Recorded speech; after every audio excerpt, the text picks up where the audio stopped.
साहित्यकारों का उत्साहवर्धन किया जाता है, वहीं पुराने साहित्यकारों से कुछ सीखने का प्रयास किया जाता है।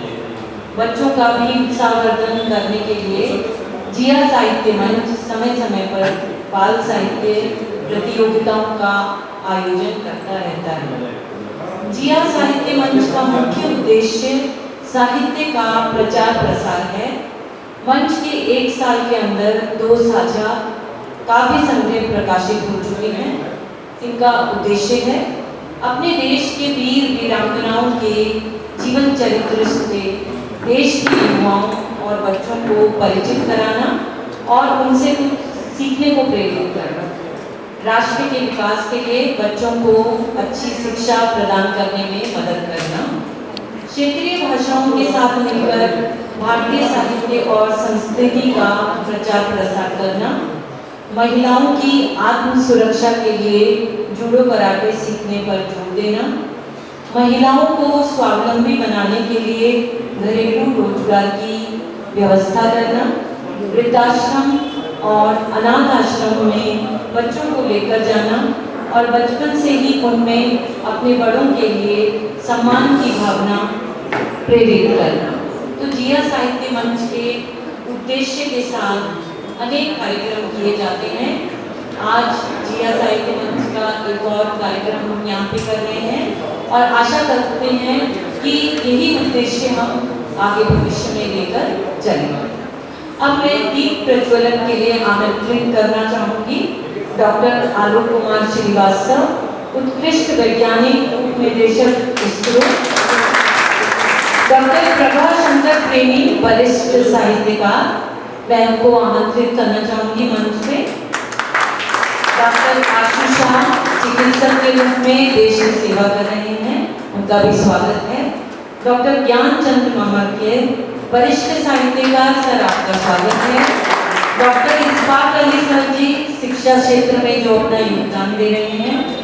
श्रीमान तेजवंत सिकवी जी, अध्यक्ष श्री जैन तेरापंच सभा भवन। आदरणीय डॉक्टर रवि राजहंस जी समाजसेवी के रूप में अपनी सेवाएं प्रदान कर रही हैं, आप सभी का स्वागत है।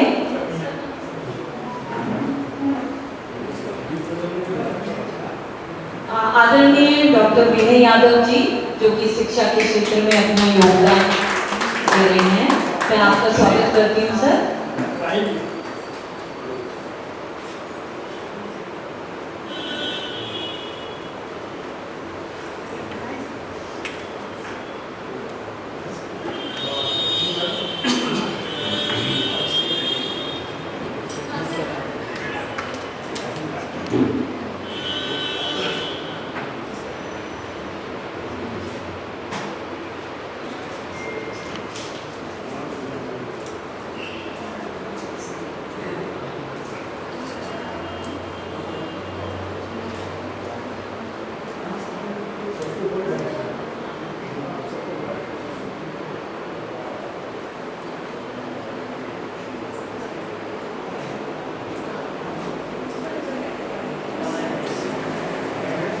सभी से अनुरोध करूंगी कि वो मंच पर अपना अपना स्थान ग्रहण करें।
कृपा से आज हम सब यहाँ उपस्थित हैं। मैं उनकी स्वर वाणी से सरस्वती वंदना आप सबको सुनाना चाहती हूँ। बहुत बहुत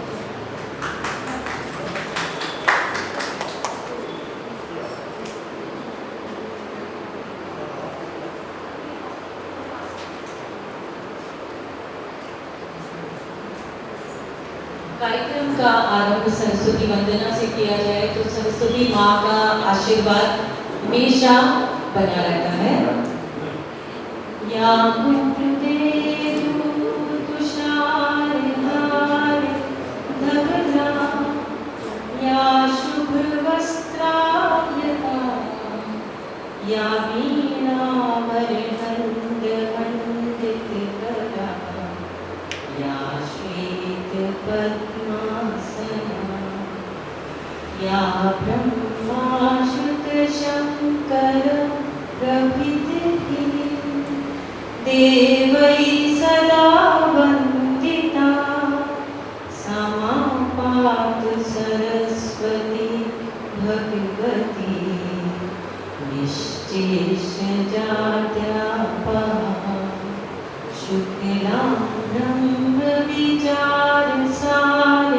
परमा आद्यां जगद्व्यापिनी वीणा पुस्तकधारिणी अभयदां जाड्यान्धकारापहा हस्ते स्फटिकमालिकां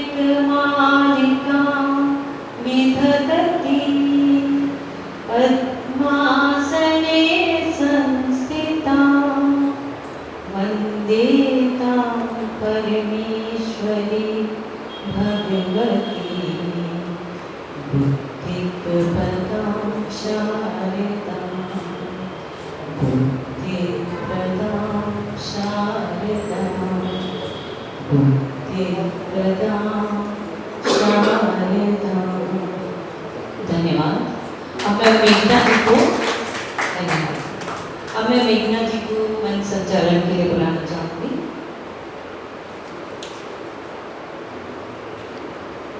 बहुत बहुत धन्यवाद रेणु मैम।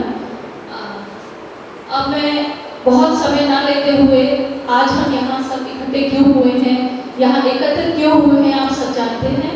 आज जिया साहित्य की संस्थापिका रीता सिंह जी अपने विषय में कुछ शब्द बोलेंगी। उनके विषय में मेरे लिए बोलना थोड़ा सा छोटा हो जाएगा क्योंकि वो बहुत ही महान हस्ती है हमारे बीच में।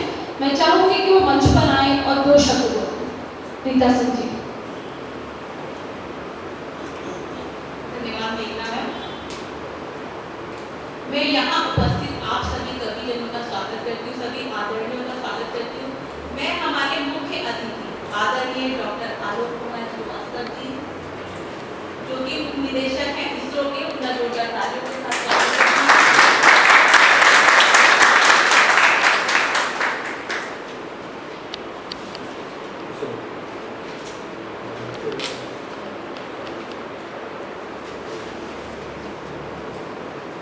मैं हमारे वरिष्ठ साहित्यकार डॉक्टर प्रभाशंकर प्रेमी जी, उनका जोरदार तालियों के साथ स्वागत करती हूँ। आदरणीय डॉक्टर ज्ञानचंद मनमर्के जी जो वरिष्ठ साहित्यकार हैं, उनका स्वागत करती हूँ। डॉक्टर इस्फाक अली जी शिक्षाविद हैं, जोरदार तालियों के साथ और आदरणीय श्रीमान तेजवंत सिंघवी जी जो श्री जैन तेरावन सभा उनके अध्यक्ष हैं, जोरदार तालियों के साथ स्वागत है। आदरणीय डॉक्टर रवि राजहंस जी जो कि एक समाज सेवी है, जोरदार तालियों के साथ स्वागत है। आदरणीय डॉक्टर विनय यादव जी जो एक शिक्षाविद हैं, स्वागत करती हूँ।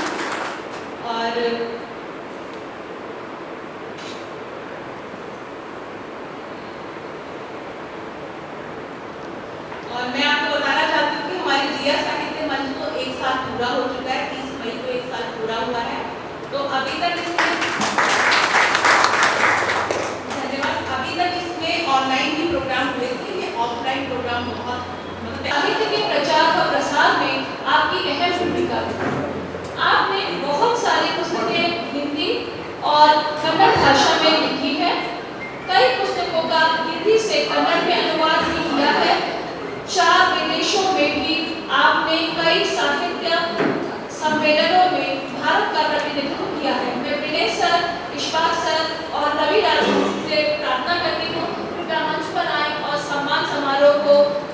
अच्छा सुशोभित रूप से सबके सामने एक प्रदर्शन करें।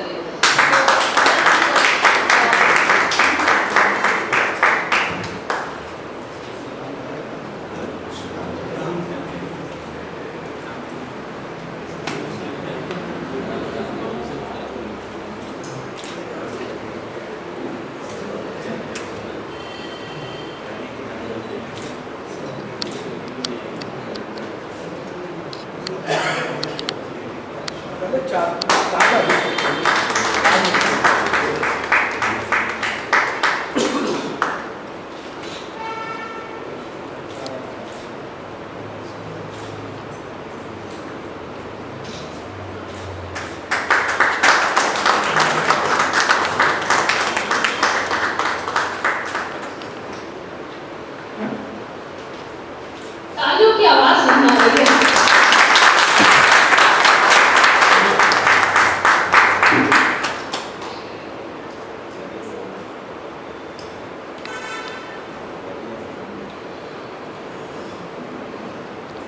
अब अगला स्वागत शायद पहले ही तालियों की गड़गड़ाहट गूंजनी चाहिए, क्योंकि हम डॉक्टर आलोक श्रीवास्तव जी को यहाँ बुलाना चाहेंगे, जो उप निदेशक हैं। आप सब जानते हैं हम चंद्रयान पे पहुंच चुके हैं और आज के हमारे मुख्य अतिथि हैं आलोक श्रीवास्तव। हम चाहते हैं आप सभी यहाँ खड़े हों।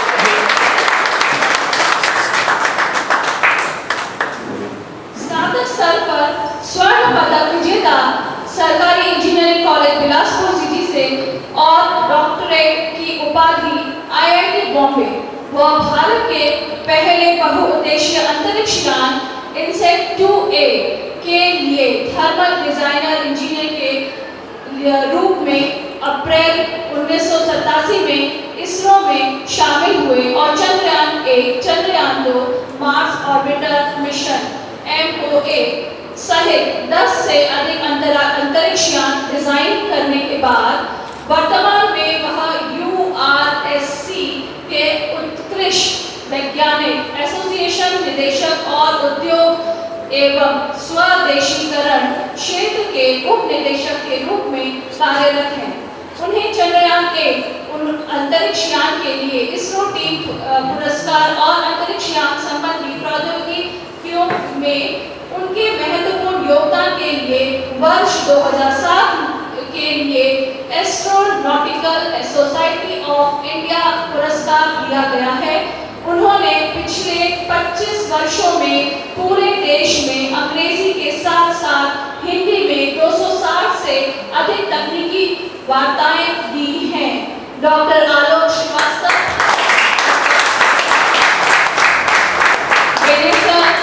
मेरे मुख्य गुरु पुष्पागली सर कृपया आए और नीता आए और इनका सम्मान करें।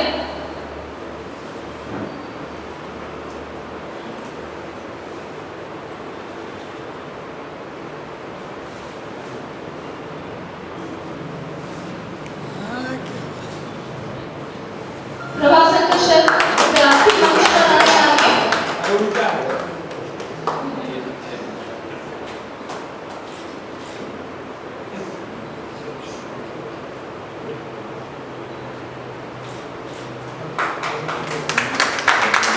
तालियों की आवाज होनी नहीं चाहिए।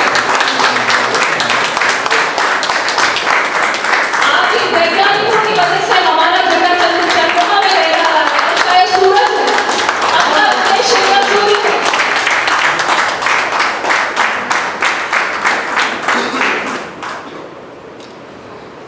अब बहुत जल्दी हम सूरज पे जाने वाले हैं, तो सब प्राकृतिक सूर्य को जल चढ़ाएं, जिससे सूर्य देवता थोड़े शांत हो जाए, हमारा चंद्रयान की जगह सूर्ययान भी वहां पहुंच जाए। तो सूर्य को जल चढ़ाना वैसे भी अच्छा माना जाता है और हमारे वैज्ञानिक वहां तक पहुंचने की चाह में हैं, तो उन्हें शांत भी करें। तो मैं एक बार और सर आपका बहुत बहुत सम्मान।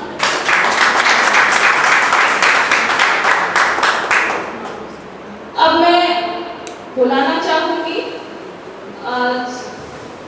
डॉक्टर आशु शाह। मेरे ख्याल से वो यहाँ अभी तक पहुंच नहीं पाई हैं।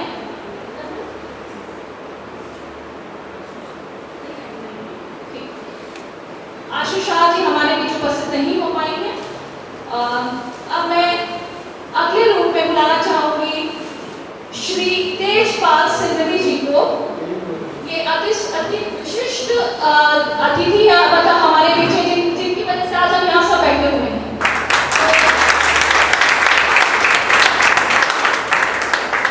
आप जैन श्वेतांबर तेरापंथ तथा सभा भवन बेंगलुरु के अध्यक्ष हैं और समाज सेवा के लिए हमेशा तत्पर हैं।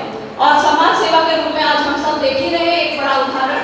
तो मैं इनके सम्मान के लिए बुलाना चाहूंगी प्रभाष शंकर सुप्रेमी जी को, विनय यादव सर को और आलोक श्रीवास्तव सर को। इतने बड़े समाज सेवी के लिए जोरदार तालियां हो जाए। तालियों की आवाज कम नहीं होनी चाहिए।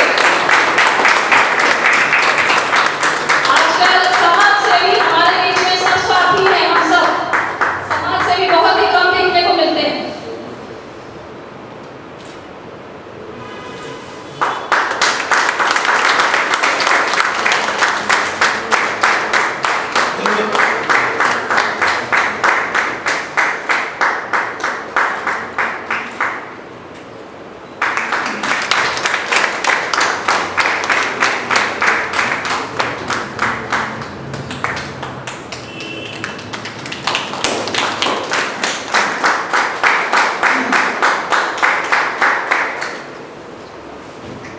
धन्यवाद सर।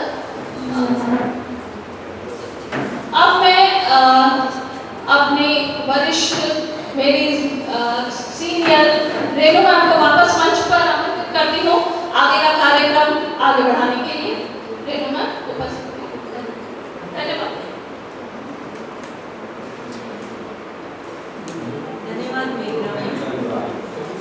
अगले सम्मान समारोह के लिए मैं बुलाना चाहूंगी आदरणीय डॉक्टर इस्पाक अली सर, जो कि शिक्षा के क्षेत्र में जिनका योगदान सराहनीय है। भूगोल और हिंदी 2 विषयों में MA BEd MAd तथा 2 विषयों हिंदी और शिक्षा शास्त्र विषयों में PhD तथा हिंदी में DEd उपाधि प्राप्त की।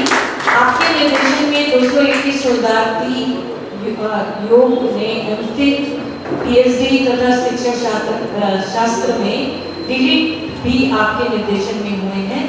35 वर्षों तक शिक्षा महाविद्यालय में प्राध्यापक, जिसमें 24 वर्ष एक लाल बहादुर शास्त्री शिक्षा महाविद्यालय बेंगलुरु में प्राचार्य रहे।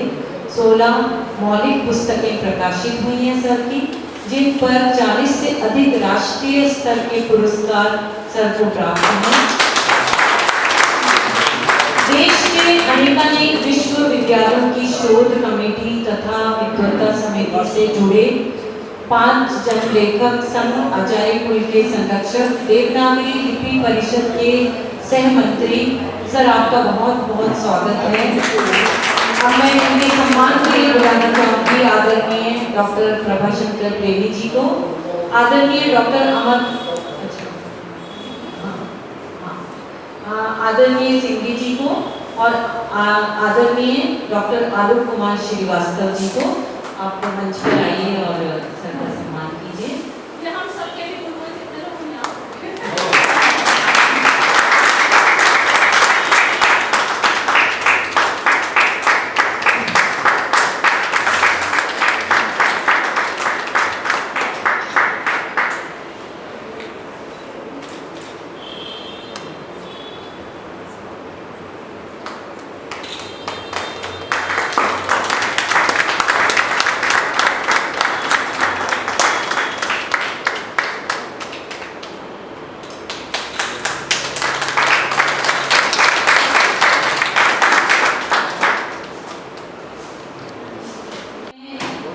आदरणीय ज्ञान सर से अनुरोध करूंगी कि वो मंच पे आए और हम उनका जो है सम्मान कर।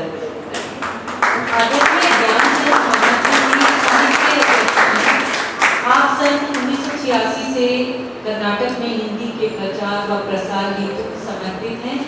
शिक्षा के अभियंता, रोजगार से उद्यमी और स्वभाव से कवि व लेखक श्री ज्ञानचंद मरमर के विदेश मंत्रालय भारत सरकार द्वारा मॉरिशस में आयोजित 11वें विश्व हिंदी सम्मेलन में सरकारी प्रतिनिधि के रूप में सहभागी रहे हैं।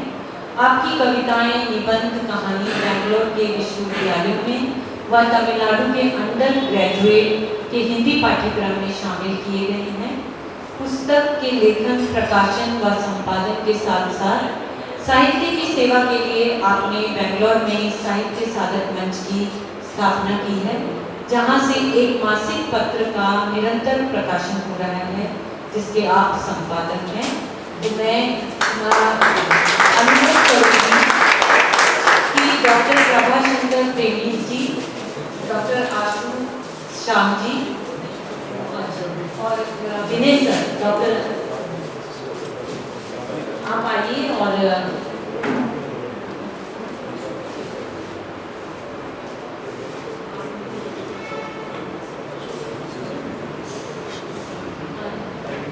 रवि राजहंस सर जी।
कोरोना के दौरान उन्होंने लोगों को भोजन राशन वितरित करके जरूरतमंदों को हॉस्पिटल दवा में बेड तथा अन्य डॉक्टरों के साथ मिलकर मरीजों को इलाज की सुविधाएं प्रदान की हैं। मैं बहुत बहुत स्वागत करती हूँ सर। आज हमें बहुत फख्र हो रहा है कि हम आपका स्वागत कर रहे हैं। मैं मंच में बुलाना चाहूँगी प्रीति योगिनी जी को, अभिजीत शनाई जी को, किशोर सिंह राठौर जी को कि वो मंच पे आए और सर का स्वागत का हम स्वागत करें तालियों से।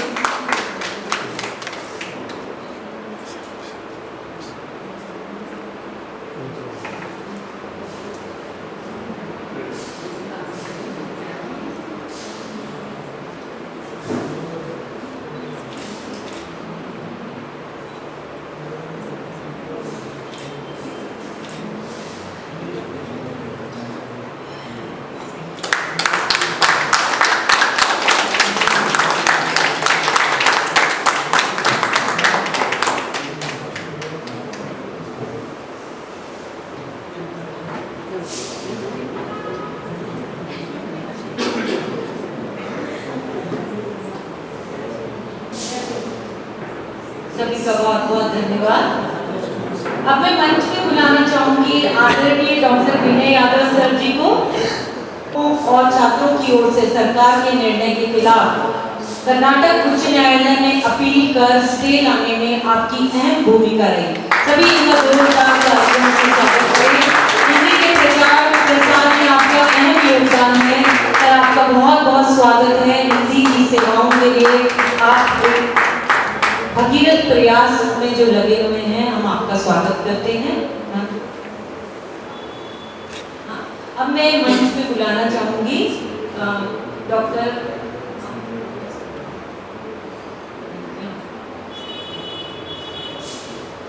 प्रभाशंकर प्रेमी जी को, डॉक्टर आशु शाह जी को और आदरणीय सिंघी सर को।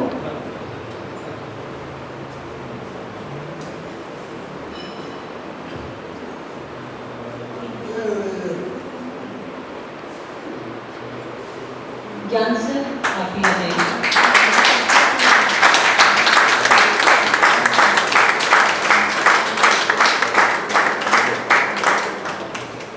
विनय सर की सेवाएं हमें भी याद है क्योंकि हम भी कॉलेज में पढ़ाते हैं। तो उस समय हिंदी के लिए जो हम ना कर सके, हमारे प्रतिनिधि के रूप में इन्होंने किया। आज हम जो है उनका बहुत बहुत सम्मान करते हैं इस बात के लिए, क्योंकि जब वो बुलाते थे हम जा नहीं पाते थे, लेकिन आज हम क्षमा प्रार्थी हैं सर, और आपके जो योगदान के लिए हम बहुत बहुत धन्यवाद करते हैं। सभी का बहुत धन्यवाद। अब मैं माधुरी मैम को बुलाना चाहूंगी कि वो मंच का संचालन करें। माधुरी मैम, आपका स्वागत है। धन्यवाद मैम। मैं यहाँ पे फिर से सबका स्वागत करती हूँ। मंच पर जो माननीय सदस्य बैठे हैं उन्हें प्रणाम, और सभी को प्रणाम है ना। मैं आगे के सम्मान के लिए डॉक्टर निर्मला जी को आमंत्रित करती हूँ।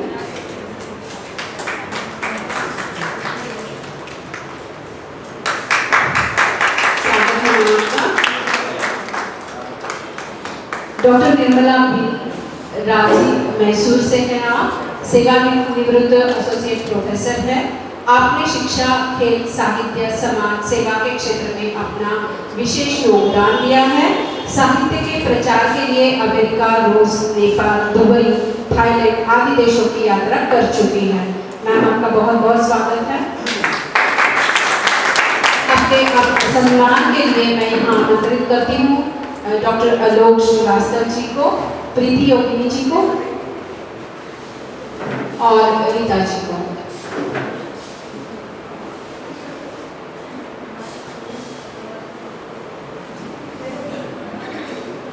जी, प्रभा शंकर सर प्लीज आप आ जाइए। और गुरु के हाथ से शिष्य का सम्मान ये सबसे बड़ी देन है। तालियों के साथ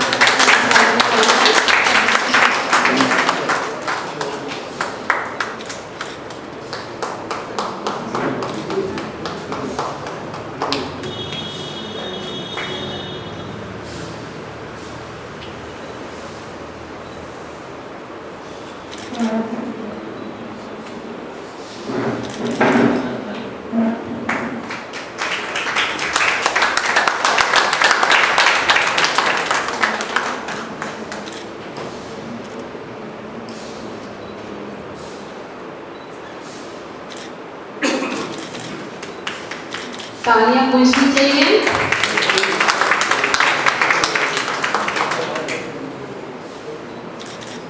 सभी को धन्यवाद।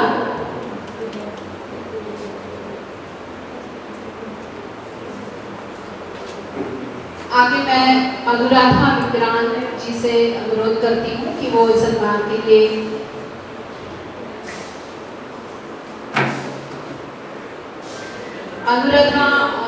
अनुराधा मैम की अनुपस्थिति में उनकी छात्रा राम्या भट्ट जी यहाँ पे उनका सम्मान स्वीकार करेंगी। मैं अनुराधा जी का परिचय यहाँ पे देती हूँ। अनुराधा विक्रांत बेंगलुरु में 2001 में स्थित नृत्य संस्थान दृष्टि आर्ट सेंटर की संस्थापक और रचनात्मक निर्देशक हैं। वह बेंगलुरु में कई छात्राओं को भरतनाट्यम के प्रशिक्षण दे रही है। दुनिया भर के छात्रों के लिए ऑनलाइन कक्षाएं भी वो दे रही है। मैं मंच पर आमंत्रित करती हूँ निर्मला मैम को, योगिनी मैम को, प्रीति योगिनी मैम को और रीता जी को।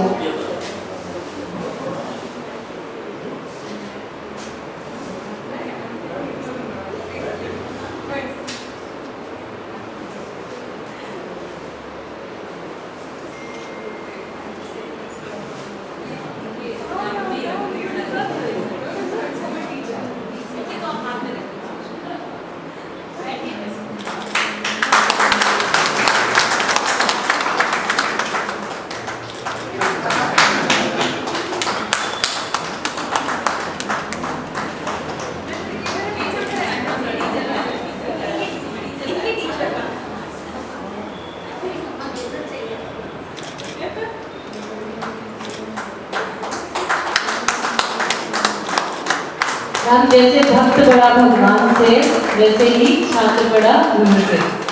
आप हिचकिचाइए मत।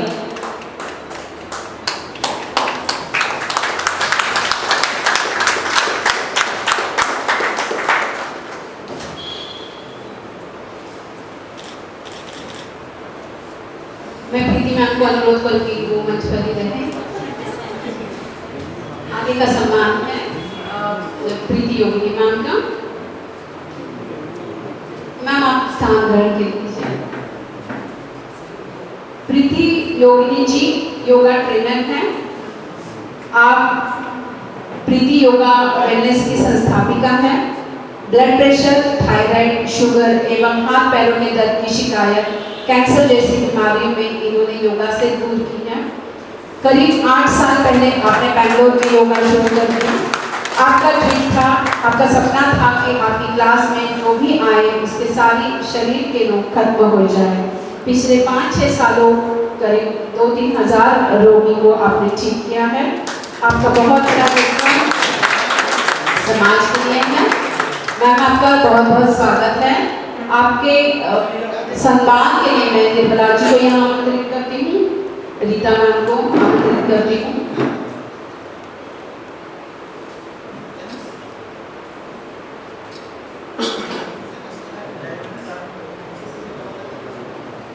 और ज्ञानचंद जी को विनती करती हूँ कि वो भी आ जाए।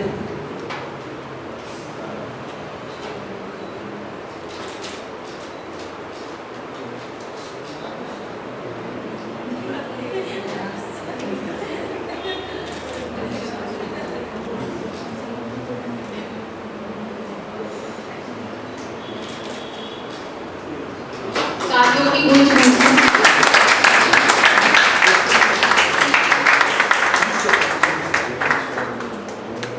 आज जो है समाज में हर एक को स्वास्थ्य की बहुत ज़रूरत है, अच्छे स्वास्थ्य की ज़रूरत है, तो मैम आपका बहुत बड़ा योगदान है इसमें।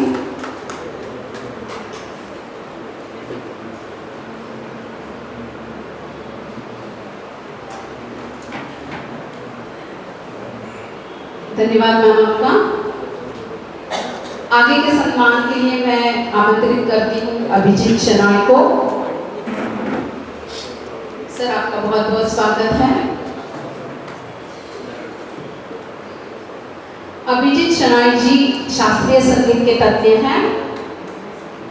बहुमुखी प्रतिभा के धनी आप शास्त्रीय संगीतकार के अलावा एक अच्छे लेखक और कवि भी हैं। भगवान महावीर जैन कॉलेज की हिंदी मैगजीन परिचय में आपकी कविताएं और लेख प्रकाशित होते हैं। आपने कई प्रतिष्ठित मंचों पर अपने शास्त्रीय संगीत के मंच को गौरवान्वित किया है। आपने एक नए राग भी बनाए हैं, जैसे राग हरि अभोगी, राग जोग स्वरावली, राग गोरख दुल्लार, राग शादव किरवानी, राग भोपाल मध्यम, राग कोमल जोग आदि। वर्तमान में आप ऑल इंडिया रेडियो बैंगलोर के लिए भैरव के प्रकार डॉक्यूमेंट्री सीरीज का निर्देशन कर रहे हैं। सर आपका बहुत बहुत स्वागत है। आपके सम्मान के लिए मैं यहाँ आमंत्रित करती हूँ डॉक्टर इस्फाक अली जी को, डॉक्टर विनय कुमार यादव जी को और ज्ञानचंद मरवर जी को।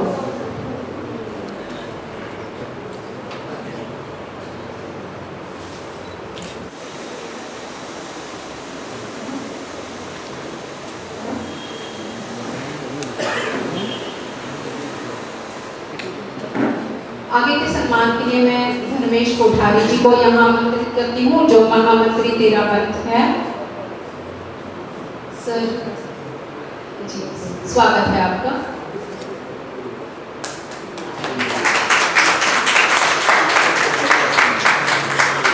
आपको लंच करके आए थे कि नहीं? आवाज नहीं आ रही था।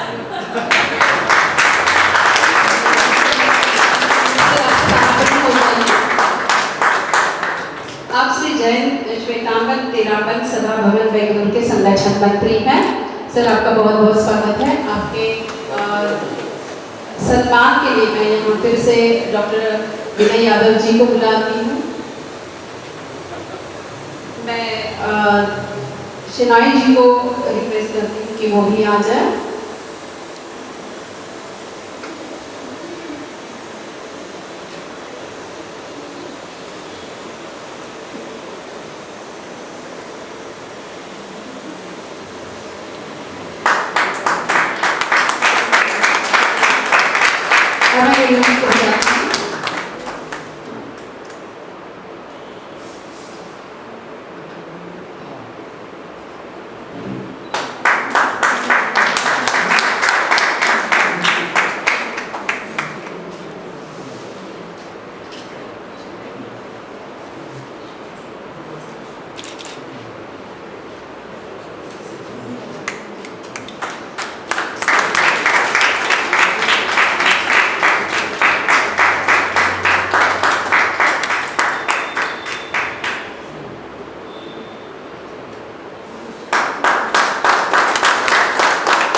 धन्यवाद।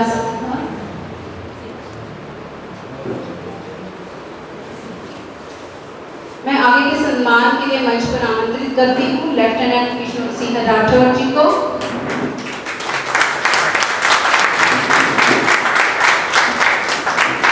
आप सभी को ज्ञात हुआ होगा कि आगे जो लेफ्टिनेंट है वो बहुत बड़ी बात है, इसलिए परिचय इनका परिचय के कोई मोहताज नहीं है। यहाँ पे मैं इनका सम्मान के लिए डॉक्टर इस्फाक अली को आमंत्रित करती हूँ, साथ में प्रभाशंकर प्रेमी जी को आमंत्रित करती हूँ और मैं सिंधी जी को आमंत्रित करती हूँ। तालियों की गूंज बन गई इनके बदौलत।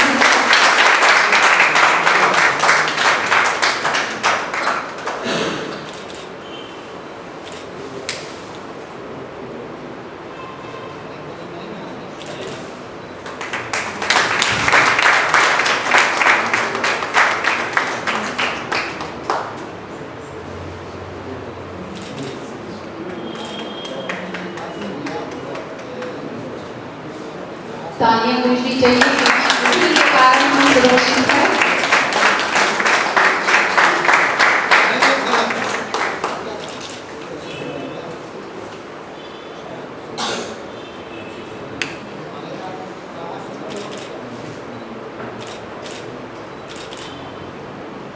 धन्यवाद समूह, धन्यवाद सर। आगे के सम्मान के लिए मैं माननीय नंदलाल सारस जी को यहाँ आमंत्रित करती हूँ। सर आपका स्वागत है।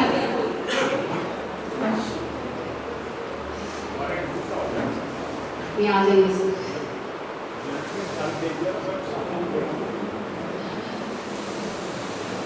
नंदलाल सारस्वत जी का बहुत बहुत स्वागत है। सर आप वरिष्ठ कवि हैं, व्यावसायिक है, प्रतिष्ठित व्यावसायिक है और समाज सेवक है।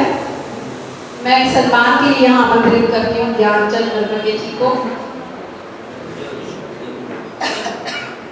डॉक्टर इस्फाक अली जी को और डॉक्टर विनय कुमार यादव को। तालियों की गूंज होनी चाहिए।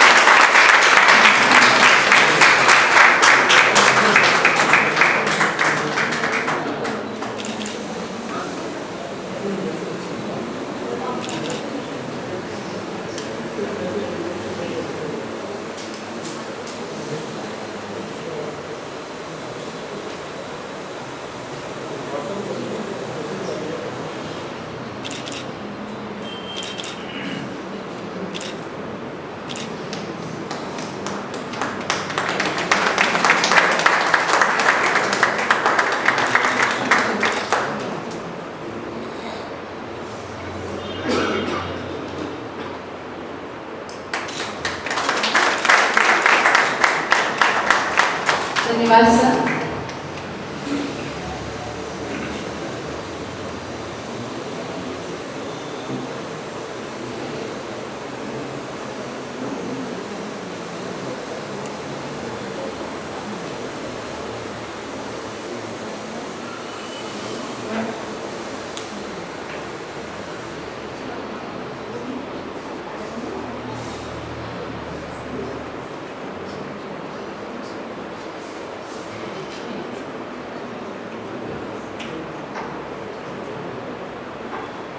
कविता प्रभाष जी आप यहाँ पे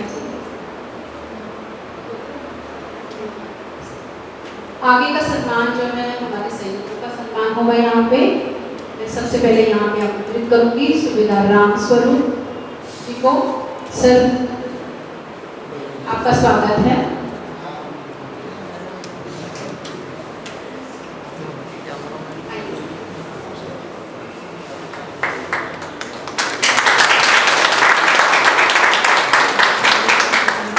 आपका बहुत बहुत स्वागत है यहाँ पे।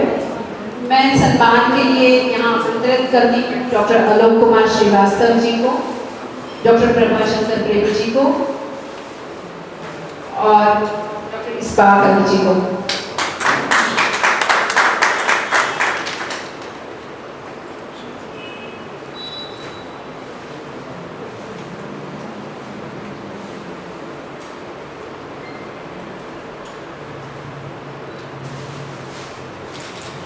यहाँ पर स्थित है।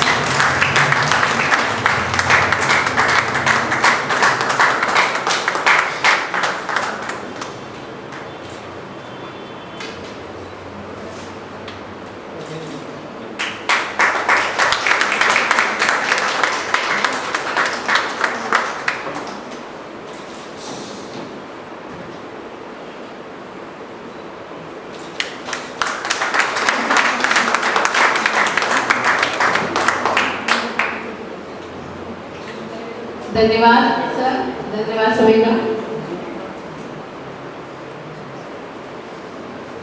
आगे मैं आमंत्रित करती हूँ कर्नल अरविंद मोहन अरियाल जी को।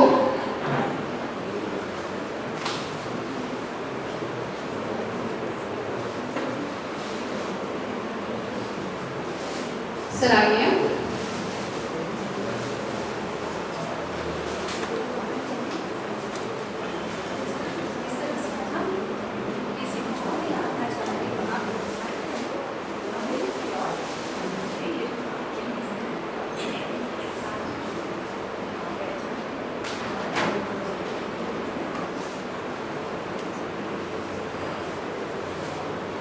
मैं आपके सम्मान के लिए यहाँ आमंत्रित करती हूँ डॉक्टर ज्ञान चंद्र मलवटे जी, डॉक्टर विनय कुमार यादव जी और डॉक्टर आलोक कुमार श्रीवास्तव जी को।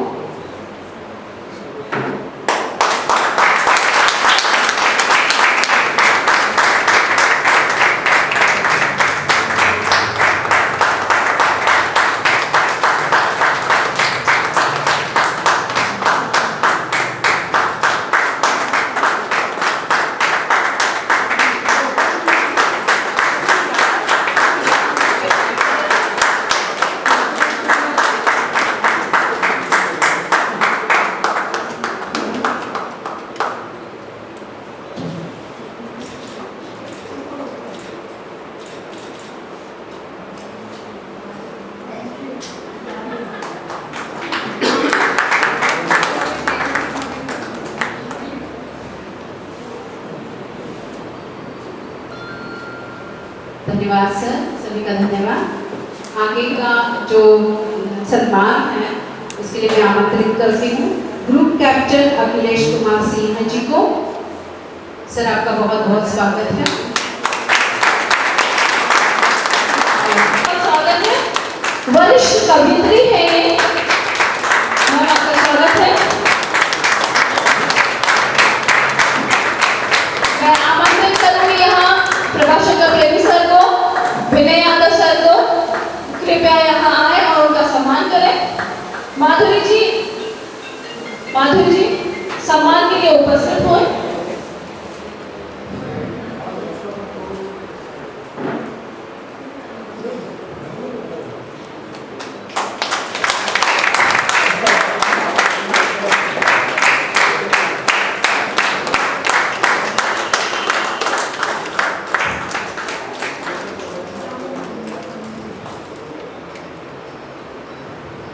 फोटो के समय भी तालियां बज सकती हैं।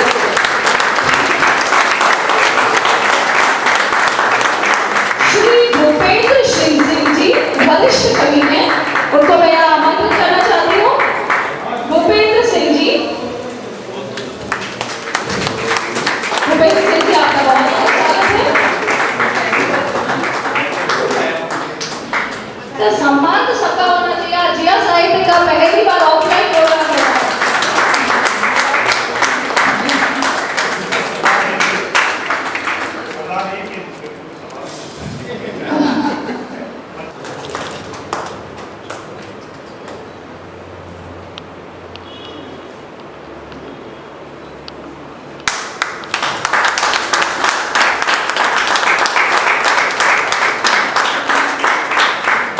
धन्यवाद सभी का।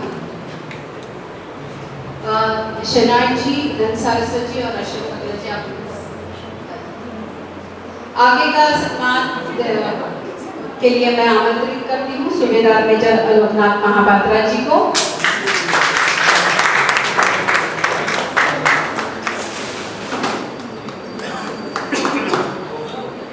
अशोक अग्रवाल जी आप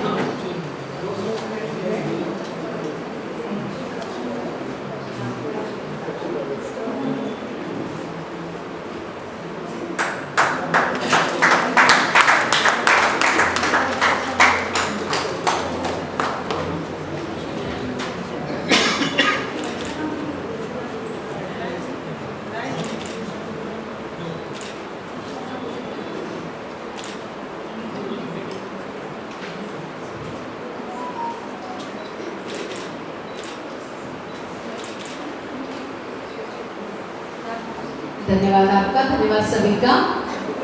मैं आगे के संचालन के लिए यहाँ मेघना दवे को यहाँ आमंत्रित करती हूँ। धन्यवाद सभी को।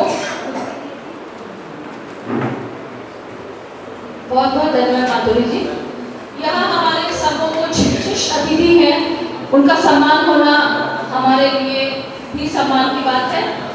तो मैं कुछ विशिष्ट अतिथि को मंच पर आमंत्रित करना चाहती हूँ। श्री सुरेंद्र सिंह सूरी जी जो गजल गायक हैं, श्री सुरेंद्र सिंह सूरी जी गजल गायक हैं, उनका तालियों के साथ सम्मान होना चाहिए। तालियां बजती रहनी चाहिए, यह भवन गुंजायमान रहना चाहिए।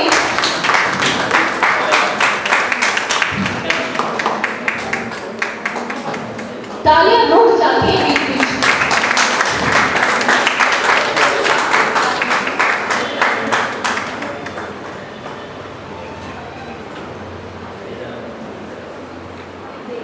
विनय सर और हमारे ज्ञानचंद वर्मा के जी, ज्ञान की महाज्ञानी जी, तालियां क्यों बजाती हैं? इस भवन में आज गुंजायमान होते रहना चाहिए। बहुत ही विशिष्ट अतिथियों का स्वागत हो रहा है।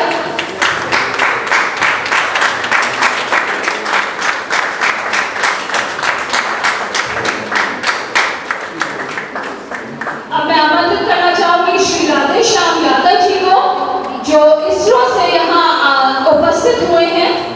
राधेश्याम यादव जी, आपका बहुत बहुत स्वागत है।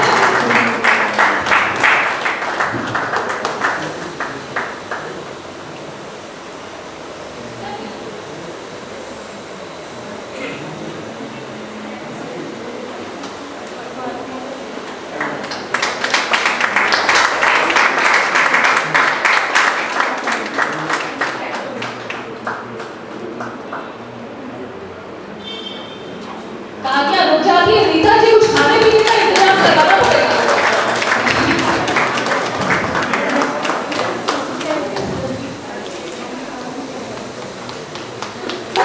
सुरेंद्र सूरी जी को आमंत्रित करती हूँ और श्रीमती प्रतीक्षा तिवारी जी को आमंत्रित करती हूँ।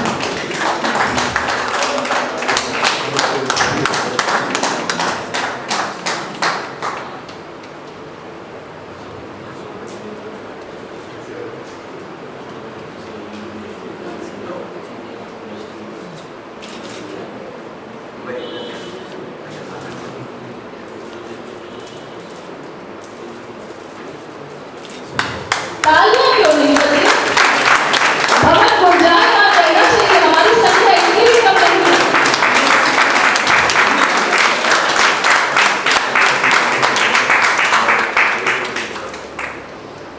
अब मैं यहाँ आमंत्रित करना चाहती हूँ श्री मनोज चोपड़ा जी को।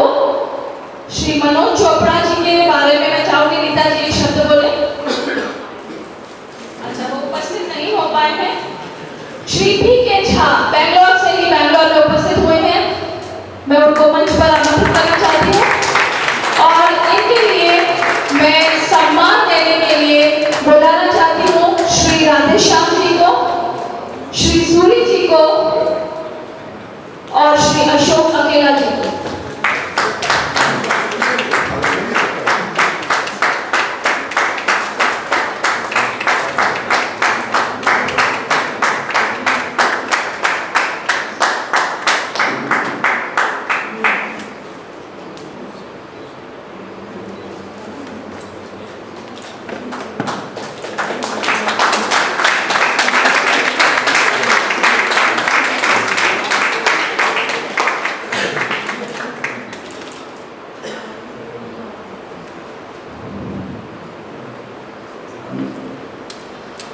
तालियां एक बार हो जानी चाहिए। हम सबका सम्मान कर चुके हैं। अब ये जोरदार तालियों से सम्मान समारोह के समापन की घोषणा होती है और अगले सत्र के लिए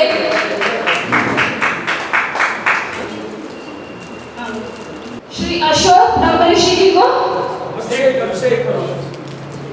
अभिषेक ब्रह्मर्षि। अच्छा, अभिषेक, माफी चाहती हूँ।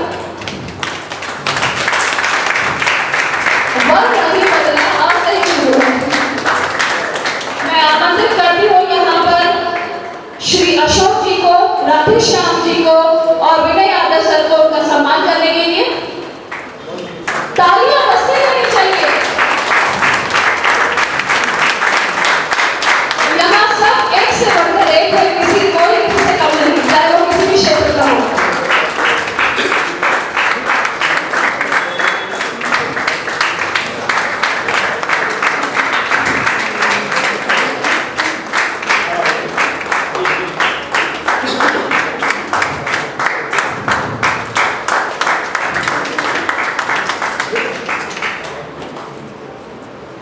अब हमारा जो एक बहुत ही श्रेष्ठ और महान कार्य आज हम करने जा रहे हैं, उसके लिए मैं चाहूंगी कि रेणु मैम आए और आगे की घोषणा करें। रेणु मैम, आपका स्वागत है।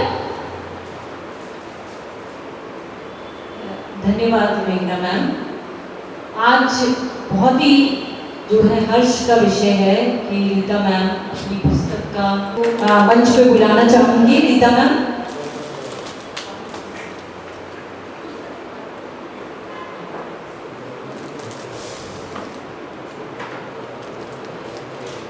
माधुरी मैम को मैं यहाँ पे बुलाना चाहूंगी। और इससे पहले मैं एक घोषणा करना चाहूंगी कि प्रीति मैम, हाँ, प्रीति योगिनी मैम पिछले 8 सालों से योगा का जो योगदान दे रही हैं, समाज सेवा कर रही हैं, वो बिल्कुल फ्री है। उसमें कोई भी जितना भी उन्होंने कार्य किया है समाज के लिए, और जितने भी लोग आज उनके जो है योगा अभ्यास से ठीक होकर अपना खुशहाल जीवन जी रहे हैं, तो उनका बहुत बहुत जो है वो योगदान है। हम तहे दिल से उनका आदर करते हैं कि इतना नेक कार्य और बहुत ही जो है अपनी युवा अवस्था में उन्होंने ऐसा सोचा, जहाँ कि आज के हमारे जो नौजवान हैं वो इन सब बातों पे ध्यान नहीं देते, लेकिन उनके विचार, उनकी जो कार्य करने की जो योजना है उसको बहुत बहुत सलाम। मैम बहुत बहुत धन्यवाद। माधुरी मैम को मैं बुलाना चाहूँगी ताकि वो मंच का संचालन करें। माधुरी मैम, बहुत बहुत धन्यवाद मैम। आज हम यहाँ पे सब यहाँ पे हम पुस्तक विमोचन के मतलब इतने बड़े बड़े लोगों का, बड़ी बड़ी हस्तियों का हमने यहाँ पे स्वागत किया। आप सभी का यहाँ पे स्वागत हुआ, सबका सम्मान हुआ। तो यहाँ एक और कारण यह था कि रीता जी की जो किताब है वीरांगनाएं, उसका विमोचन आज होने जा रहा है। आप सब इसके साक्षीदार हैं। सभी का बहुत बहुत धन्यवाद और फिर से एक बार स्वागत। यहाँ पे मैं थोड़ा सा रीता जी का संक्षिप्त परिचय लेना चाहूँगी। रीता सिंह जी, आप जिया सर। तो मैं कुछ लिखकर लाया हूँ और आपके समक्ष में इसे प्रस्तुत करना चाहूँगा।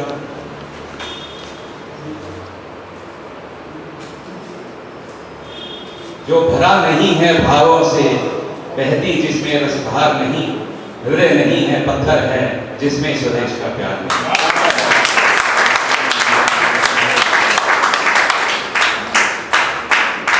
कुछ पंक्तियों से मैं प्रारंभ करना चाहूँगा कि इस पुस्तक में यह है, पुस्तक जो है वीरांगना है, वीर स्त्री की गाथाएं हैं इसमें।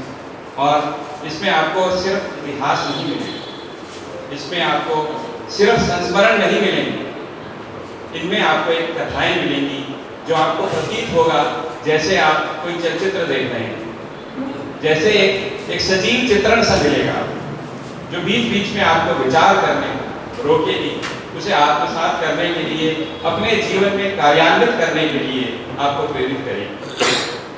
साहित्य मात्र एक शब्द समूह हो जाता है जब वह नवरत्न की चेतना का संचार नहीं करता और आप उसको अपने जीवन में कार्यान्वित नहीं कर पाते। ये उस तरह का साहित्य मुझे नहीं लगा जो रीता जी ने लिखा। किसी भी साहित्य को, ये मैं भूमिका इसलिए बता रहा हूँ क्योंकि इसलिए बहुत आवश्यक है इस पुस्तक को समझने के लिए। किसी भी साहित्य, काव्य, गद्य को समझने के लिए यह सिर्फ उसमें जो लिखा है सिर्फ वही समझने की जरूरत नहीं, हमें लेखक के बारे में जानने की आवश्यकता है। हमें किस काल में जो है लिखा गया है, किस परिस्थितियों में लिखा गया है और उस समय समाज की क्या दशा है, यह समझना पड़ता है।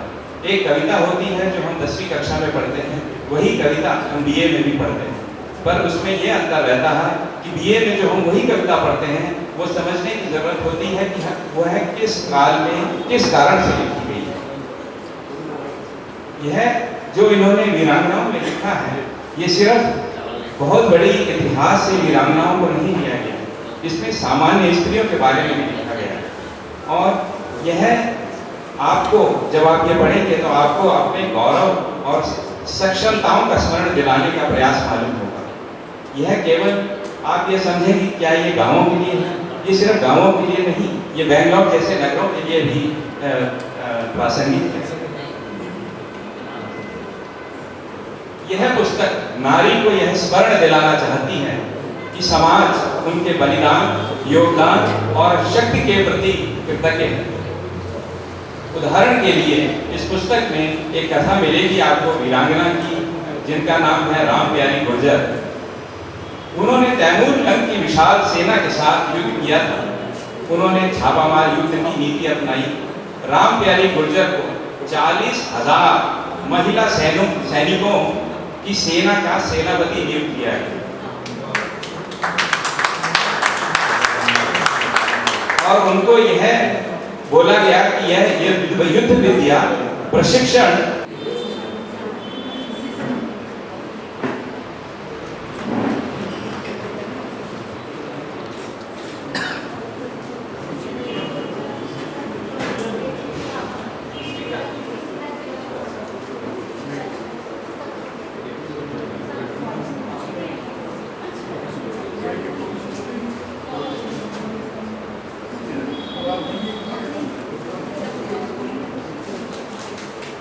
पुस्तक का विमोचन हो रहा है, तो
धन्यवाद सलीका। मैं यहाँ माननीय सिंघवी जी को आमंत्रित करती हूँ विमोचन के बारे में वो शब्द कहने के लिए।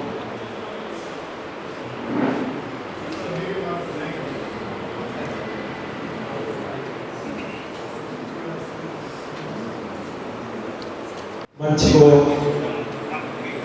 नमन करता हूँ और आप सभी को मैं प्रणाम निवेदन करता हूँ। सर्वप्रथम रीता जी को मैं बधाई देता हूँ, इनकी पुस्तक वीरांगना का आज इस भव्य कार्यक्रम में विमोचन हुआ है।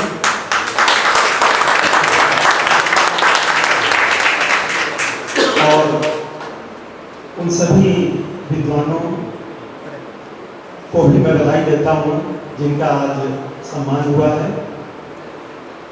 आप लोगों के लिए भी एक बार पुनः तालियां बजा दीजिए। मित्रों, आयोजन तो बहुत होते हैं, लेकिन जब वो आयोजन साहित्यिक होता है तो आयोजन नहीं उत्सव हो जाता है। और अगर उत्सव में, अगर उस आयोजन में, उस उत्सव में अगर पुस्तक का विमोचन होता है तो महोत्सव होता है। और अगर पुस्तक विमोचन के साथ साथ कवि सम्मेलन और समाज के चुनिंदा लोगों का, हर क्षेत्र के लोगों का सम्मान होता है तो अनुष्ठान हो जाता है। मुझे प्रतीत हो रहा है जो आज शब्द अनुष्ठान जो रीता जी ने आयोजित किया, ये पल जो हम जीते हैं, मैं समझता हूँ उसका इस दुनिया में कोई मोल नहीं है। आज की व्यवस्था ऐसी है, हम चलते चलते ऐसे मोड़ पर आ गए हैं जहां हमारी अस्मिता, अपना सम्मान खोती जा रही है। हम उस जगह खड़े हैं जहां हमारे बच्चे हमारे इतिहास को नहीं पहचानते, जहां हमारे बच्चे हमारे इतिहास को, उन पलों को नहीं जानते जिस पर हमें गर्व करना पड़ता है, जिससे हमें गर्व होता है। ये पुस्तक मैं समझता हूँ उसी दिशा में एक कदम है, जो पढ़ने के बाद हमें लगता है कि हम इसके बारे में क्यों नहीं जानते थे। मैंने इस पुस्तक को पूरी तरह पढ़ी है। इसमें 28 वीरांगनाओं की कहानी है और वो भी 1262 ईस्वी से। आप सोचिए रीता जी ने कितना मेहनत किया होगा इतनी जानकारियां इकट्ठा करने के लिए। मित्रों, जैसा मैंने कहा कि हमारे बच्चे आप सभी जो यहाँ उपस्थित हैं, बड़ा अच्छा लगा आप लोगों के बीच आके, और खासकर इस मौके पर जब किसी पुस्तक का विमोचन होना हो, बड़े कार्यक्रम देखे सुने कर किए, और खासकर उस वक्त मुझे हल्की से 2 लाइनें याद आ रही हैं। जब मैं चंद्रयान 2 को प्रधानमंत्री की उपस्थिति में टीवी पे लाइव कवर कर रहा था, तो सब कुछ सामान्य था। अगर आपको ध्यान होगा तो हम चंद्रमा की सतह से केवल 2.1 किलोमीटर ऊंचाई पे थे। प्रधानमंत्री ने चूंकि मुझे देखा, क्योंकि घोषणा उन्हें करनी थी, मुझे केवल उन्हें संदेश देना था कि हम लैंड कर रहे हैं।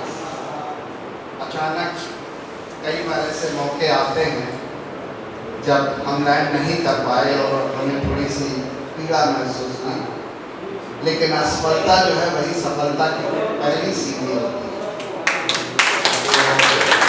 थोड़ी सी 4 लाइनें की याद आता है। उस समय तो सोचा था आलोक श्रीवास्तव में हम नाम जो ऑल इंडिया रेडियो दिल्ली में, उनकी 4 लाइनें हैं कि ये किस मुकाम पे वहमो गुमान छोड़ गया, ये किस मुकाम पे वहमो गुमान छोड़ गया, जहाँ पे साथ हर एक ज्ञान ध्यान छोड़ गया। जरा सा उड़ता तो मंजिल करीब थी, लेकिन परिंदा आखिरी लम्हों उड़ान छोड़ गया। इसके बाद आज जब 23 और उनमें अपने अपने स्थान पर वे कार्य करने लगे। अपनी मातृभूमि की रक्षा के लिए उन्होंने तनिक भी संकोच नहीं किया, और इन 40,000 महिलाओं की टुकड़ियां उन्होंने 3 टुकड़ियां बनाई। एक टुकड़ी जो भोजन और शिविर की व्यवस्था करती थी, दूसरी टुकड़ी शस्त्र और खाने की सामग्री को उपलब्ध कराती थी, और आप सोचेंगे क्या ये यही काम करती थी। तीसरी टुकड़ी शत्रु की सेना की खाद्य सामग्री जो थी उन पे वो धावा बोलती थी, और रात्रि में विश्राम करते हुए अपने दुश्मन की सेना पर धावा बोलती थी। मैं इस पुस्तक के माध्यम से इसका सबका आह्वान करता हूं कि हम सभी उन वीरांगनाओं का स्मरण करें और उनसे प्रेरणा लें कि नारी पूर्ण रूप से सक्षम है, शक्तिवान है, बुद्धिमान है, और सभी को यह सादर, स्नेह और कृतज्ञता ज्ञापित करनी चाहिए। हम सभी लोगों को कहाँ पर, अपने घरों में, अपने कार्यालयों में, अपने संबंधों में और अन्य सभी सामाजिक स्थलों में यह हमारी जिम्मेदारी है। आइए हम सब मिलकर इस पुस्तक के पृष्ठों का स्वागत करें, न सिर्फ इनके पृष्ठों का, अपितु इस सबल विचार का अपने जीवन में। तब मुझे एहसास नहीं था कि एक दिन किसी डिजाइन के सामने मैं चंद्रयान 3 पे चंद्रमा की सतह पे लैंड करूँगा। आपने वीडियो क्लिपिंग शायद देखी हो जहाँ पे दिल्ली दूरदर्शन पे मेरी वायरल हुई है क्लिपिंग, बस वही एक दो लाइनें और इसके साथ बहुत बहुत बधाई पिताजी को और सभी को जो यहाँ उपस्थित हैं कि मेरी उड़ान चाहती है इम्तहान देना, मेरी उड़ान चाहती है इम्तहान देना, तो मेरे लिए और नए आसमान देना।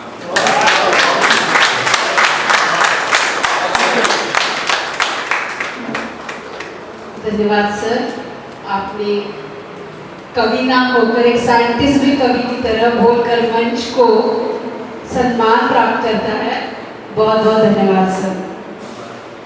आगे मैं अपने शब्दों को यहाँ प्रस्तुत करने के लिए हमारे गुरुजी डॉक्टर इस्फाक अली जी को यहाँ आमंत्रित करती हूँ। सर, आपका स्वागत है।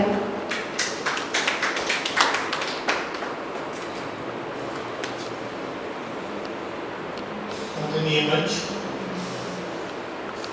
आश्रम के संस्थान के परिवार और उपस्थित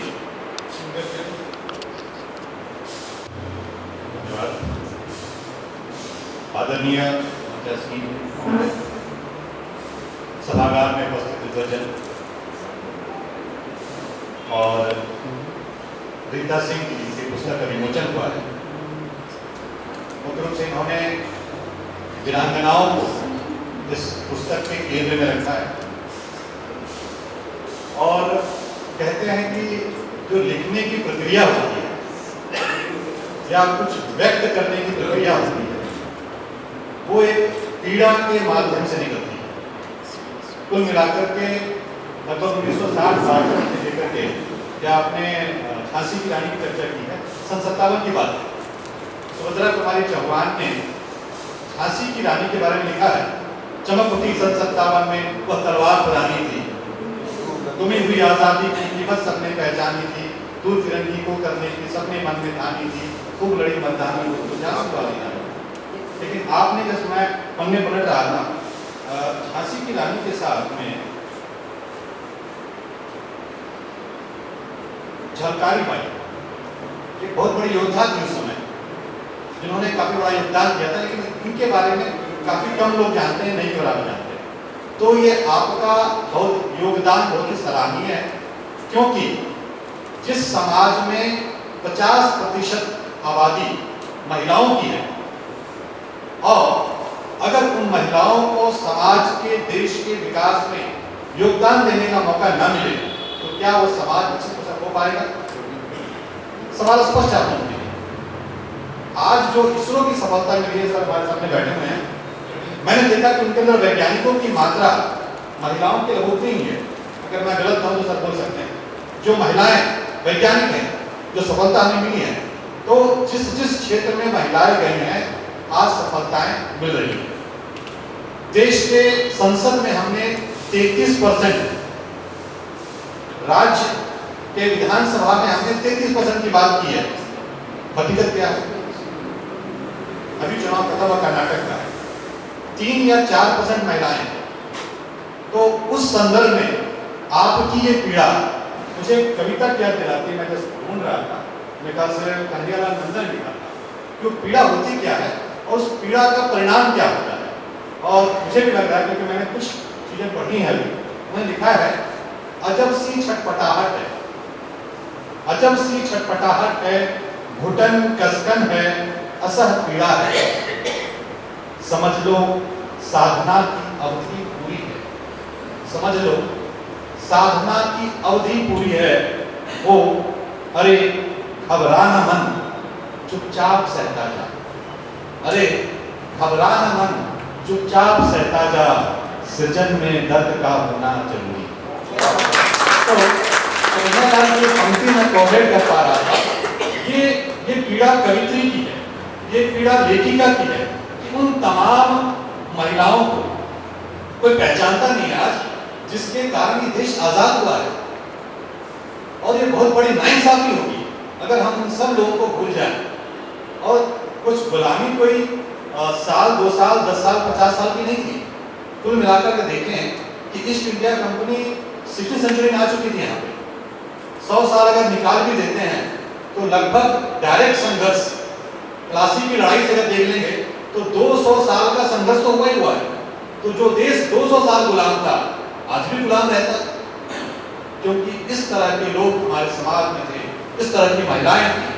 इसीलिए आज ये देश आज़ाद है और हम लोग इस आज़ादी के माहौल में सांस ले रहे हैं। तो उस संदर्भ में बहुत जरूरी है इन सारी महिलाओं को याद करना, इनके बारे में बताना। और चूंकि मेरा कॉलेज वुमेंस कॉलेज है तो डेफिनेटली मुझे बहुत सारी किताबें पुस्तकें चाहिए होंगी जहाँ बच्चे उसको पढ़ें, चिंतन करें। और जब तक वो चेतना जागृत नहीं होगी तब तक कोई भी देश कभी भी सुरक्षित नहीं रह सकता। 1757 प्लासी की लड़ाई की बात कर रहा हूँ। क्लाइव लॉयड ने बंगाल के नवाब सिराजुद्दौला को पराजित कर दिया था। डिवाइड एंड रूल की नीति शुरू हो चुकी थी और लगभग उनके पास 300 या 200 सैनिक अंग्रेज थे, बाकी सब हम ही लोग थे। उनकी सेना में भर्ती हो गए थे और लड़ रहे थे उनके से। पराजित होने के बाद जिसे युद्ध में पराजित कर दिया जाता है उसे युद्धबंदी बना दिया जाता है। अब सिराजुद्दौला को युद्धबंदी बना करके बंगाल की सड़क पे ले जाया जा रहा था। क्लाइव लॉयड बहुत जीत गया है लेकिन घबराया हुआ था, डरा हुआ था। इस डर को वो ब्रिटिश पार्लियामेंट में व्यक्त करता है, जो कि ऑन रिकॉर्ड है। क्या व्यक्त करते हैं वो कि मैंने बंगाल की सड़कों पर लाखों की तादाद में पुरुषों और महिलाओं को खड़े देखा जब मैं सिराजुद्दौला को युद्धबंदी बनाकर ले जा रहा था। मेरे मन में डर था कि अगर ये लाखों लोग जो खड़े हैं सड़क के दोनों ओर आंसू बहा रहे हैं, अगर एक एक पत्थर भी उठा लेंगे तो हम तो गए थे वहां पे। वो डर व्यक्त किया उन्होंने और ये 1756 में उन्होंने प्रपोज किया, sir that's why I propose we are going to rule this country for number of years. Reason क्या था? सर यहाँ पे राष्ट्रीय चेतना नहीं है, लोग अपने देश के लिए लड़े, कुछ बोले, अभी वो चेतना नहीं आई है। आपकी ये पुस्तक राष्ट्रीय चेतना के रास्ते में एक मील का पत्थर होगा। मैं आपको बहुत बहुत मुबारकबाद देता हूं और आपने जो आमंत्रित किया, मुझे मौका दिया, उसके लिए धन्यवाद। बहुत बहुत धन्यवाद सर। हम समापन की ओर बढ़ रहे हैं। मैं वरिष्ठ साहित्यकार प्रभाशंकर प्रेमी जी को, जो हमारे मंच के आज के अध्यक्ष हैं, उन्हें अध्यक्ष भाषण के लिए यहाँ आमंत्रित करती हूँ। स्वागत है सर आपका।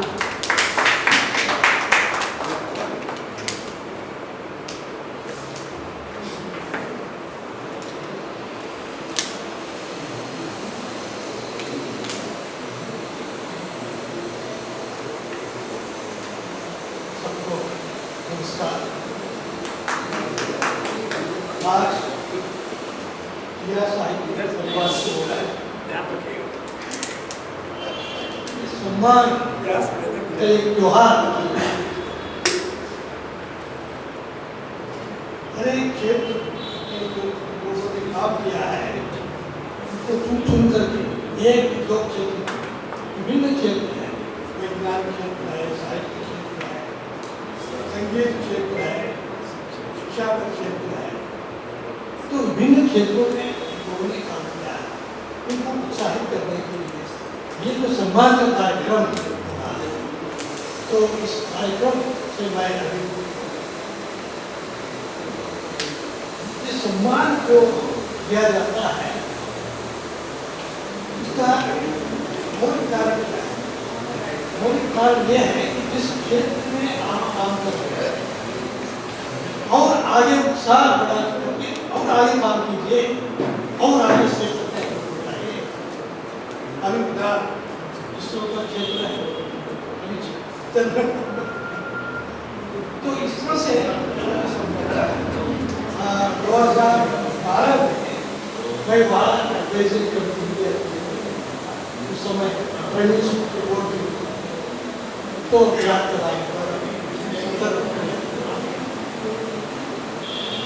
और आज का संदर्भ है हर देश में शिक्षकों का सम्मान होता है। शिक्षक दिवस है केवल 5 तारीख को नहीं, एक पूरा हफ्ते ये कार्यक्रम चल रहा है। तो ये शिक्षक दिवस जो है विशेष महत्व रखता है। वास्तव में मूलतः डॉक्टर राधाकृष्णन का जन्मदिन है और राधाकृष्णन ने ही कहा कि मेरा जन्मदिन क्या मनाएगा, शिक्षक दिवस है। शिक्षकों को सम्मान देने का दिन है हर वर्ष। तो शिक्षकों का जो जिम्मेदारी है वो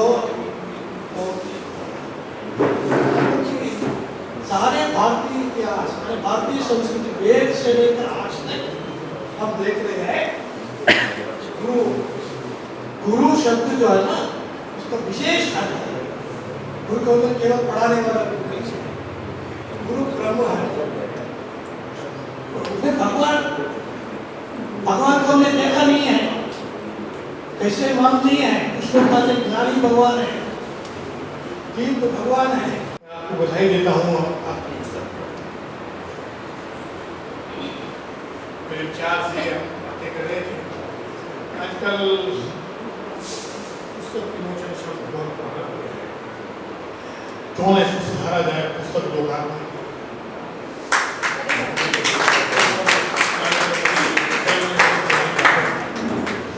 दूसरी बात, पुस्तक लिखना अपने आप में बड़ी बात है। कहा जाता है कि पुस्तक को देख करके कि क्या इस पुस्तक में कोई भावनात्मक तर्क, क्या इस पुस्तक में कोई दार्शनिक तत्व है? नहीं, तब इसे अग्नि को समझ, इसमें तार्किकता की। लेकिन साहित्य पुस्तकों में ऐसा नहीं है। आदरणीय ज्ञानचंद वर्मा जी बात कर रहे थे कि हम अपने बच्चों को क्या दे रहे हैं, और आदरणीय श्रीवास्तव जी वैज्ञानिक दृष्टिकोण से आकाश की ऊंचाइयों के नापने का वाक्य करते हैं, दोनों वाक्य करते हैं। हमें विज्ञान में भी उन्नति करनी है। आलोक श्रीवास्तव जी बहुत सुंदर लगते साहित्य को लेकर कुछ नया, जिस चीज को कभी कल्पना किया करता था। नामधारी जिनकर ने एक जगह लिखा है, रात यूं कहने लगा मुझसे गगन का जान, आदमी भी क्या अनोखा जीव होता है।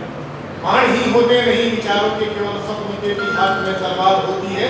रोकिए जैसे बने इन स्वर्ग वालों को, रोज ही आकाश चढ़ते जा रहे हैं।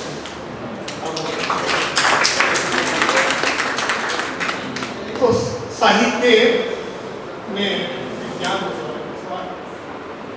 बहुत पहले हम पढ़ा करते थे, छोटी छोटी गाने हुआ करते थे, चंदा मामा दूर जिनका कहीं कविता है, पिता यादों माँ मुझे उनका जिगोरा,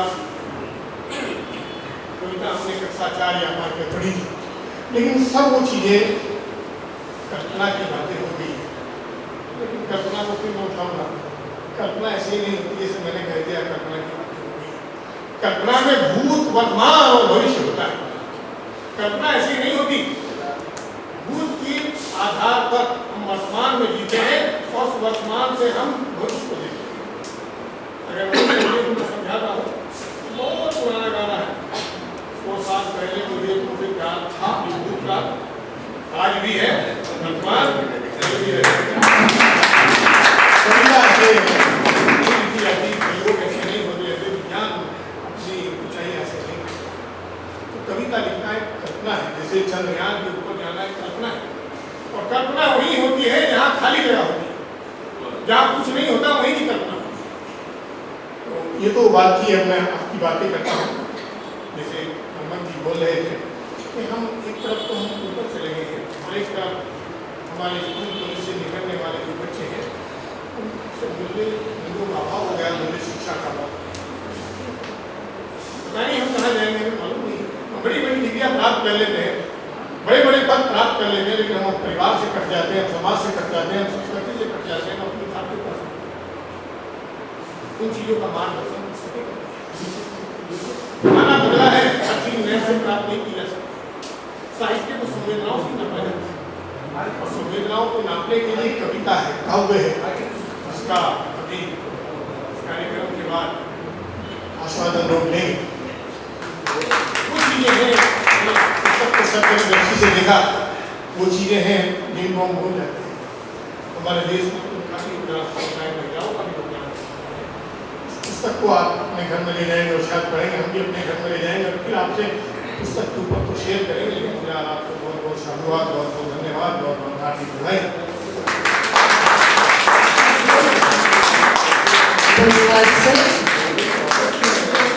मैं आगे आमंत्रित करना चाहती हूँ डॉक्टर रवि राजहंस जी को। सर आपका बहुत बहुत स्वागत है।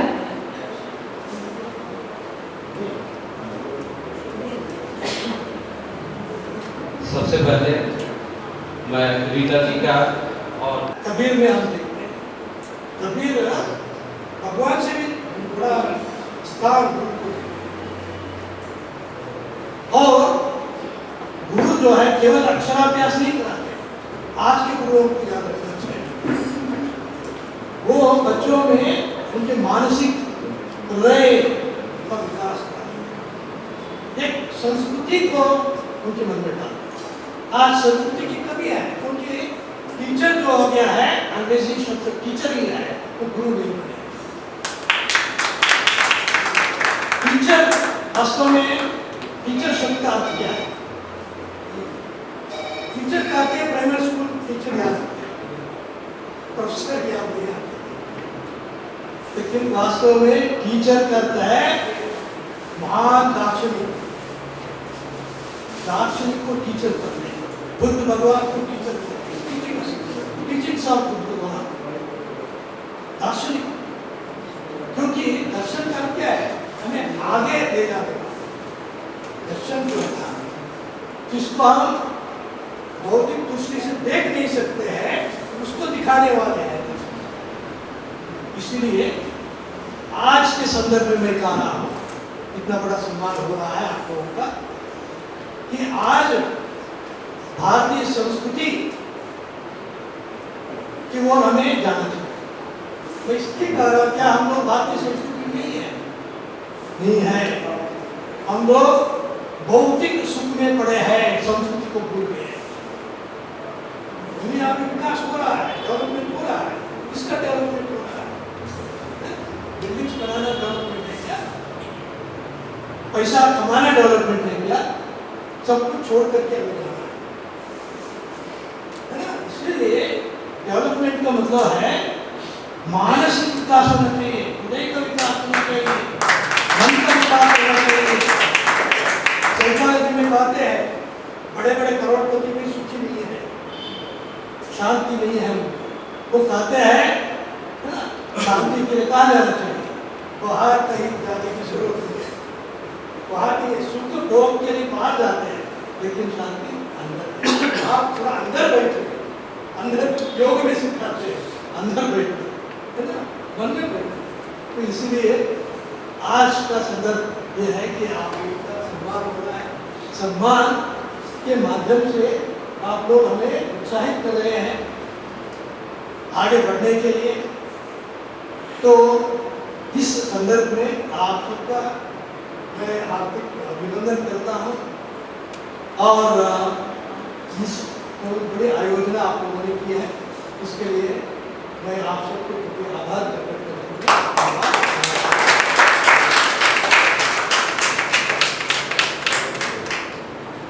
धन्यवाद सर।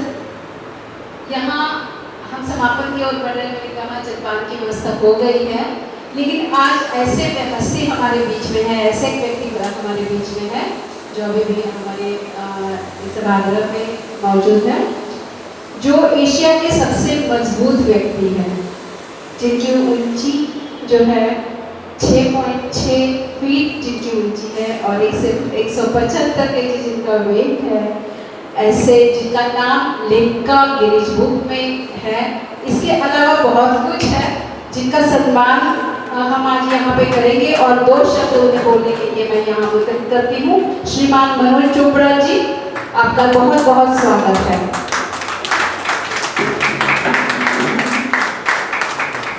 आपके सम्मान के लिए मैं यहाँ आमंत्रित करती हूँ मुख्य अतिथि डॉक्टर आलोक कुमार श्रीवास्तव जी, डॉक्टर प्रभाशंकर रेड्डी जी और डॉक्टर रवि राजहंस जी।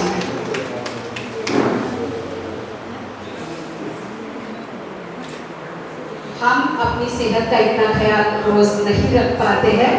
जो मजबूत आदमी हमारे सामने आज बैठे हैं, जिनका सम्मान हो रहा है, उनके लिए तालियां दीजिए।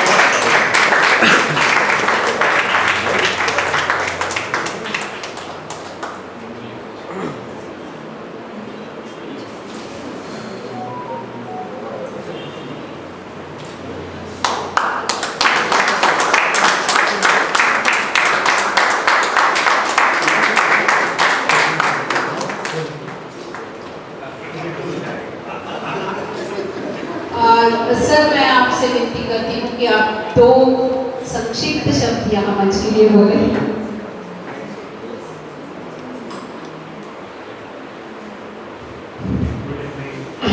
मेरा नाम मनोज चोपड़ा है, मैं बेंगलुरु में रहता हूँ, पंजाब से। मुझे पिछले 22 साल से हिंदुस्तान का सबसे ताकतवर आदमी का अवार्ड है। 16 साल से पूरे एशिया का सबसे ताकतवर आदमी, और अभी मेरी गिनती दुनिया के ताकतवर में 14 नंबर पे आती है।